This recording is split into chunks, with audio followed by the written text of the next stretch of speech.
আসসালামু আলাইকুম রহমতুল্লাহি ওয়া বারাকাতু। চলে আসলাম নতুন একটা রেসিপি নিয়ে আপনাদের মাঝে হাজির হয়ে গেলাম।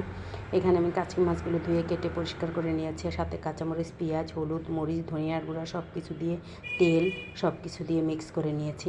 এখন আমি মাছগুলো ভালো করে মাখাবো হাতে। মাখাইয়া এই যে আমি মাছগুলো হাতে মাখাচ্ছি। হাতে মাখাইয়া পরে আমি এই তরকারিটাকে রান্না করব।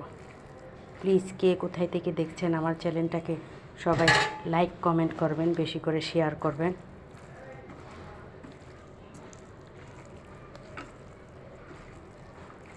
এখানে আমি সরিষার তেলটা দিয়ে দিয়েছি, হাফ চামচ রসুন বাটা দিয়ে দিয়েছি, হাফ চামচ আদা বাটা দিয়ে দিয়েছি সাথে।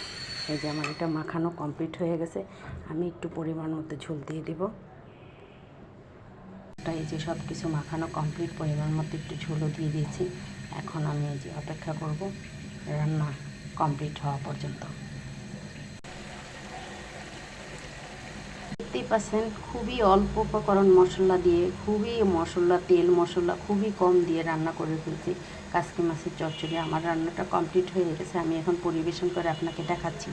আসসালামু আলাইকুম রহমতুল্লাহি ওয়া বারাকাতুহু। দেখতেই পাচ্ছেন আমার চচ্চড়ি, কাঁচকি মাছের চচ্চড়িটা রান্না কমপ্লিট হয়ে গেছে। প্লিজ কে কোথায় থেকে দেখছেন আমার চ্যানেলটাকে বেশি করে শেয়ার করবেন। আসসালামু আলাইকুম রহমতুল্লাহি ওয়া বারাকাতুহু। ফিরে আসবো নতুন আরেকটা রেসিপি নিয়ে আপনাদের মাঝে।